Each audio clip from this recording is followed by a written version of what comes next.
Hello students, welcome to my way physics class. Question है 3 point charge plus Q minus 2q and plus Q are placed at point x equal to 0, y equal to a, z equal to 0, x equal to 0, y equal to 0, z equal to 0 and x equal to a, y equal to 0, z equal to 0 respectively.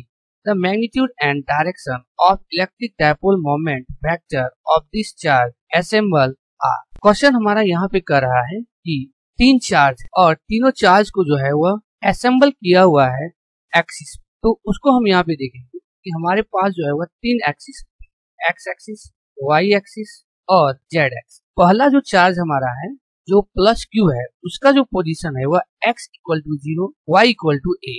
मतलब हम मान सकते हैं कि पहला जो charge हमारा है प्लस क्यू वह इस पॉइंट पर, और दूसरा जो चार्ज है वह x equal to 0, y equal to 0 और z इक्वल टू 0। मतलब जहाँ पर x कोऑर्डिनेट भी 0 है, y कोऑर्डिनेट भी 0 है और z कोऑर्डिनेट भी 0 है, उस पॉइंट पर जो है वह हमारा माइनस 2q चार्ज, मतलब वह हो गया हमारा ओरिजिन पॉइंट। मतलब ओरिजिन में जो है वह माइनस 2q चार्ज जो है वह प्लेस किया हुआ है। तीसरा जो चार्ज है वह प्लस q, वह प्लेस किया हुआ है x equal to a, y equal to 0 और z इक्वल टू 0। मतलब x इक्वल टू जहाँ पे a है और y इक्वल टू 0 है और z इक्वल टू 0 है। तो इस पॉइंट पर जो है वह तीसरा चार्ज जो प्लस q है उसको प्लेस कर रहा है कि इस तीनों चार्ज के कारण जो मैग्नीट्यूड होगा, जो डायरेक्शन होगा इलेक्ट्रिक डायपोल मोमेंट का, वह क्या होगा, उसको हमको यहाँ पे निकालना है। सॉल्यूशन में हम देखेंगे कि ये जो ओरिजिन में जो हमारा माइनस 2q चार्ज है, अगर इस माइनस q चार्ज को अगर हम डिवाइड कर देते हैं, एक इधर माइनस q में और एक इधर माइनस q, ओके, तो ये हो जाएगा हमारा माइनस 2। तो उस केस में हम यहाँ पे देखेंगे कि ये जो माइनस q है और ये जो प्लस q है, इस दोनों माइनस q और प्लस q के कारण जो है जो डायपोल मोमेंट हमारा बनेगा, उसका जो है वह डायरेक्शन हो जाएगा, वह हो जाएगा इस डायरेक्शन। तो यहाँ पर जो हमारा डायपोल मोमेंट हो जाएगा, इसको हम मान लेंगे p1। अब यहाँ पे देखेंगे कि ये जो माइनस q है और ये जो प्लस q है, इसके कारण से जो डायपोल मोमेंट होगा उसका जो डायरेक्शन हो जाएगा वह इस डायरेक्शन, क्योंकि हम लोग जानते हैं कि डायपोल मोमेंट का जो डायरेक्शन होता है वह माइनस से जो है वो प्लस की तरफ होता है। तो ये हो जाएगा हमारा डायपोल मोमेंट, इसको मान लेंगे P2। ओके, अब देखेंगे यहाँ पे कि एक डायपोल मोमेंट का डायरेक्शन इधर है और दूसरा डायपोल मोमेंट का जो है वो डायरेक्शन इधर है। तो इसका मतलब हम यहाँ पे कह सकते हैं कि इसका जो रिजल्टेंट हो जाएगा इस दोनों का, उसका जो रिजल्टेंट हो जाएगा वह इस डायरेक्शन।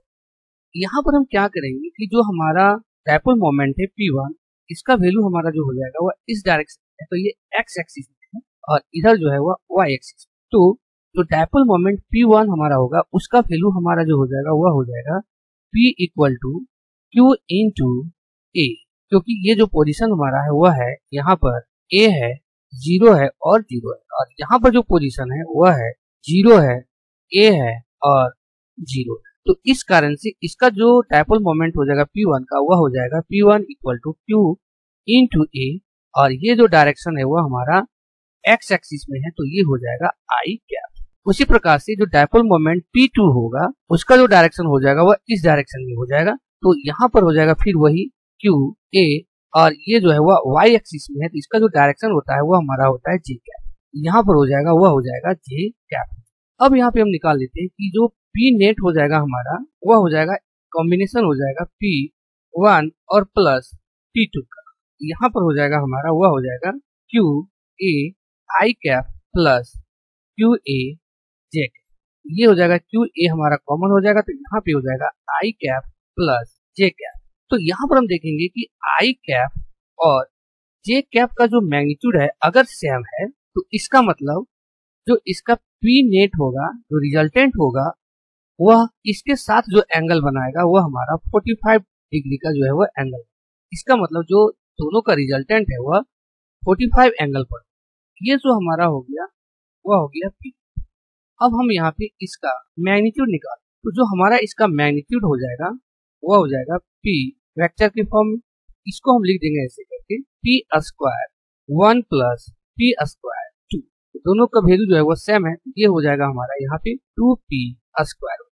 यहाँ पर हम देखेंगे हो जाएगा ये √2 और P का स्क्वायर था, तो यहाँ पर हो जाएगा इसका P। तो P का जो वैल्यू है वह हमारा है Q इंटू A, ये हो जाएगा Q इंटू A हो जाएगा। ये हो गया हमारा इस रिजल्टेंट का जो है वह मैग्नीट्यूड। तो यहाँ पर हम देखेंगे जब ये एंगल हमारा 45 डिग्री था तो इस केस में इसका जो लाइन ज्वाइनिंग पॉइंट होगा वो हमारा हो जाएगा इस पॉइंट, यहाँ पर हो जाएगा, और ये हो जाएगा यहाँ से अगर हम पॉइंट लेंगे इस पॉइंट को, ये हो जाएगा मेरा ए पॉइंट। इसका मतलब हो जाएगा एक्स एक्सिस में जो आ गया हुआ ए पॉइंट है, वाई एक्सिस में जो है वो हो गया ए पॉइंट, और जेड एक्सिस में जो है वो जीरो। इसका मतलब ये हो गया उसका लाइन ज्वाइनिंग पॉइंट। तो हमारा जो ऑप्शन है यहाँ पर वह सी नंबर जो है ऑप्शन है वो हमारा करेक्ट है, क्योंकि जो हमारा मैग्नीट्यूड आया है वो आया √2 QA along the line joining point. तो यहाँ पर हमारा जीरो है, ये ओरिजिन में 0 0, लाइन ज्वाइनिंग जो पॉइंट है वो हमारा हो रहा है 0 0 पॉइंट से लेकर के यहाँ पर A 0 तक। इसका मतलब ऑप्शन जो है वो सी हमारा करेक्ट है। Okay, thank you all.